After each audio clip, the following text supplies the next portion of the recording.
വളരെ പ്രധാനമായ ഒരു വാർത്തയിലേക്കാണ്. ഇറാനിൽ ഇന്ത്യയുടെ നിയന്ത്രണത്തിലുള്ള ചബഹാർ തുറമുഖത്തിന്റെ നടത്തിപ്പ് ഇറാനിയൻ കമ്പനിക്ക് കൈമാറിയേക്കും. ഇറാനെതിരെ പ്രഖ്യാപിച്ച ഉപരോധം ട്രംപ് ഭരണകൂടം കഴിഞ്ഞ വർഷം ചബഹാർ തുറമുഖത്തിനും ബാധകമാക്കി. തുടർന്ന് ഇന്ത്യ ആവശ്യപ്പെട്ടതനുസരിച്ച് ഉപരോധ ഇളവ് US നീട്ടിയിരുന്നു. ഇളവ് കാലാവധി ഞായറാഴ്ച, അതായത് ഏപ്രിൽ 26-ന് അവസാനിക്കുകയാണ്. ഉപരോധവും പശ്ചിമേഷ്യയിലെ യുദ്ധവും തുറമുഖത്തിന്റെ പ്രവർത്തനത്തെ സാരമായി ബാധിച്ചു. എന്നാൽ കേന്ദ്ര സർക്കാർ ഇതേക്കുറിച്ച് പ്രതികരിച്ചിട്ടില്ല. കേന്ദ്ര ഷിപ്പിംഗ് മന്ത്രാലയത്തിന് കീഴിലുള്ള ഇന്ത്യ പോർട്സ് ഗ്ലോബൽ ലിമിറ്റഡ് ആണ് ഇപ്പോൾ ചബഹാർ നിയന്ത്രിക്കുന്നത്.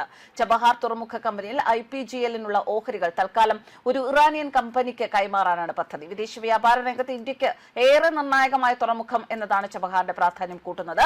ഇറാനിലെ സിസ്താൻ ബലൂചിസ്ഥാൻ പ്രവിശ്യയിലെ മക്രാൻ തീരത്ത് സ്ഥിതി ചെയ്യുന്ന ആഴത്തിലുള്ള ജല തുറമുഖമാണ് ചബഹാർ.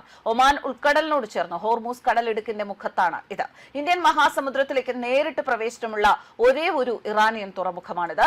ഷാഹിദ് കലന്തരി, ഷാഹിദ് ബഹേഷ്തി എന്നിങ്ങനെ രണ്ട് വ്യത്യസ്ത തുറമുഖങ്ങൾ ഉൾക്കൊള്ളുന്നതാണ് ചബഹാർ. ചബഹാർ തുറമുഖം വികസിപ്പിക്കാൻ 2003-ൽ തന്നെ നിർദ്ദേശം വന്നതാണ്.